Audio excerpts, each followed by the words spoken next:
Здравейте, скъпи приятели!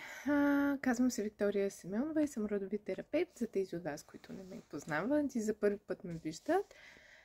Днес реших да ви направя няколко кратки видеа на тема законите на рода. Като с първото видео днес ще ви запозная с първия закон. Както съм ви споделяла вече в един от моите постове, родовата система, както всяка друга система, се движи от закони. Всяка система има закони, по които функционира, и родовата система не е изключение. За да можем да получаваме позитивите от нашия род, да получаваме всички блага, като пари, любов, изобилие, спокойствие, ние трябва да знаем какви са тези закони и как всъщност да ги спазваме и да бъдем на правилното място в тази родова система. Първият закон, с който ще ви запозная днес, е закона на принадлежността. Какво означава това? Означава, че всеки човек в родовата система има правото да съществува в този род. Тоест, когато ние отричаме някой от нашите роднини, реално не можем да вземем бонусите от тази родова система.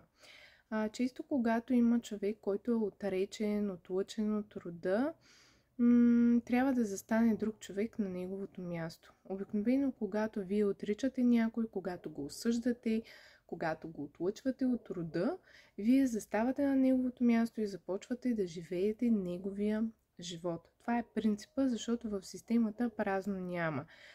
Представете си как ние сме свързани с нашия род, да кажем като в пайжина или като в пъзел. Всеки от нас има място и роля в нашия род. И когато един елемент бъде изваден, то друг трябва да заеме неговото място, за да може тази система да функционира, пъзела да няма липсващи части и пайжената да е цяла. Обикновено така се получава, когато хората си казват: имам чувство, че живея чуж живот, имам чувство, че живея живота на майка ми, на баща ми, на баба ми, на прабаба ми.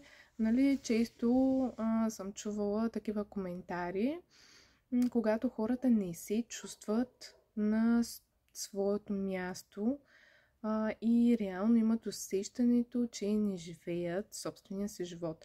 Това се получава, когато някой от елементите е изключен и вие сте застанали на неговото място. Така че помислете си къде или кой от вашия род вие осъждате, кой критикувате, кой отлъчвате, с кой не сте се чували повече от 6 месеца, примерно, и не си говорите с него, защото той е направил нещо толкова лошо, че вие сте решили да го отлъчите, да го зачепнете и край, този човек вече не е от нашия род.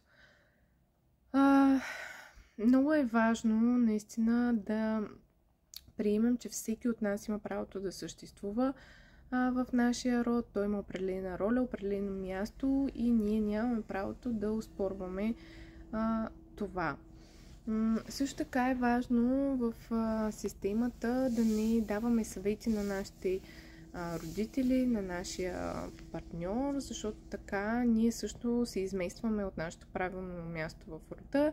Т.е. давайки съвети на нашите родители, ние заставаме в позицията на техни родители, а те в позицията на деца. Пак казвам, системата няма празно, така че вие ако се изместите от вашето място на дете на вашите родители и влезете в ролята на родител, те автоматично стават детето.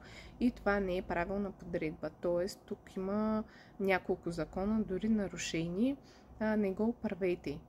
Не си мислете, че знаете повече от по-възрастните от вас, от родителите ви, че може да ги съветвате, да ги наставлявате и да им казвате как да живеят. Не осъждайте хората, защото осъждайки ги, реално вие привличате това, което осъждате върху себе си.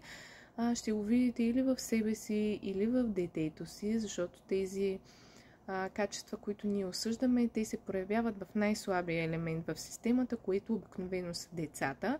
Тоест, ако вие критикувате вашия съпруг, бащата на вашето дете, че какъв си, от лоялност към рода, вашето дете и от лоялност към бащата, вашето дете, твърде вероятно ще започне да проявява абсолютно същите качества, като баща му, който вие критикувате. Така че внимавайте много, кой осъждате, кой отлъчвате, не го правете. Тук най-важното, което всъщност трябва да запомните, ако запомните едно нещо от цялото видео, това трябва да бъде приемането. Тоест да приемате, че всички имат правото да съществуват в тази родова система, всички имат роля, която им е определена да изиграят и вие не сте човека, който да казва дали е правилно или не, дали те имат право или не да бъдат в рода. Щом някой човек е във вашия род, то така трябва да бъде и това е правилно.